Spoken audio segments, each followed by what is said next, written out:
Assalomu alaykum. Hammabob oshxonasiga xush kelibsiz. Bugun men sizlarga go'shtlik pirog tayyorlashni ko'rsatib beraman. Bismillahirrohmanirrohim. Bizga ekranda turgan masalliqlar kerak bo'ladi. Unimiz taxminan 1 kilodan oshiqroq bo'ladi. Elab olamiz unimizni. 250 gram muzlatgichdan olingan margarinimizni qirg'ichdan chiqarib olamiz. Ularni yaxshilab qo'limiz yordamida aralashtirib olamiz. Mana xuddi shunday holatga keladi. 350 gram qatig'imizga 1 osh qoshiqda tuz, 1 choy qoshiqda iste'mol sodasini qo'shib, yaxshilab aralashtirib yuboramiz. Unli aralashmamizga qo'shib xamir olamiz, osh xamir. Bu xamirimiz o'ta qattiq bo'lib ketmasin, o'ta yumshoq bo'lmasin, o'rtacha yumshoqlikda bo'lsa, juda ham yaxshi bo'ladi. Xamirimizni ikkiga bo'lib, zuvala tayyorlab olamiz. Mana endi strech qog'ozini yopib, yarim soatga tindirib qo'yamiz. Biz qiymasini tayyorlab olamiz. Qiymamizga 3 dona o'rtacha piyoz kerak bo'ladi. Uni ham maydalab to'g'rab olamiz.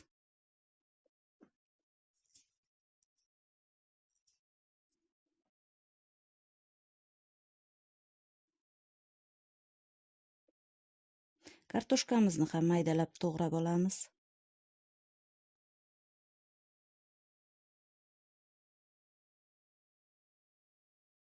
Mayda qilmasak, pishmay qolishi mumkin.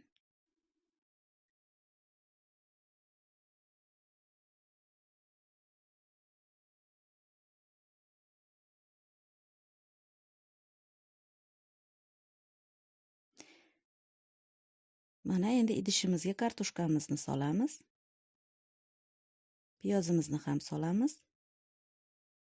Qiymamizni solamiz, tuz solamiz. Qiymamiz 350 gram, 300 atrofida bo'ladi. Zira solamiz. Maydalangan murch solamiz. Bularni yaxshilab aralashtirib yuboramiz. O'simlik yog'idan ham qo'shamiz 70 gram. Mana. Endi tingan xamirimizni yoyishni boshlaymiz. Tingan xamirimizni listimizga moslab yoyamiz.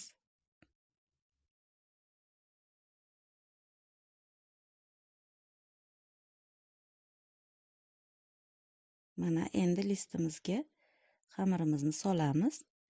Ustidan qiymamizni solib chiqamiz hamma etiga tekis bir xilda qilib.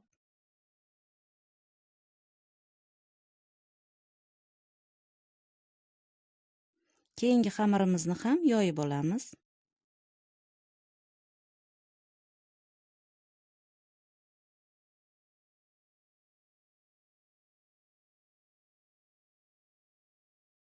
Mana endi buni ham listimizni ustida qo'yib, yopib chiqamiz yaxshilab. Bir-biriga qo'limiz yordamida chimdilab chiqamiz. Yaxshilab yopiladi shunda.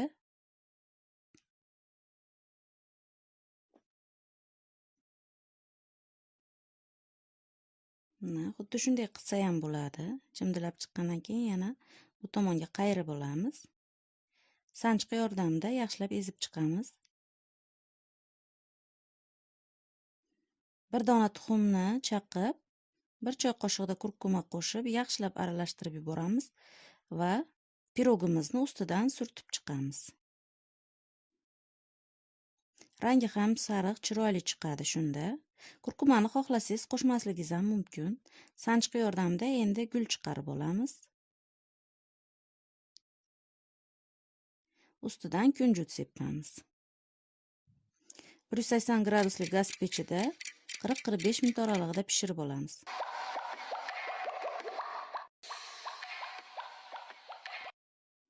Mana bizni mazali go'shtli pirogimiz pishib chiqdi. Juda ham mazali bo'ladi. Rangi ham, o'zi ham juda ham chiroyli chiqdi. Sizlarga shu go'shtli pirogdan tayyorlashni tavsiya qilaman. Mana xuddi shunaqa bo'lib pishib chiqadi. Orqa oldi ham chiroyli pishadi.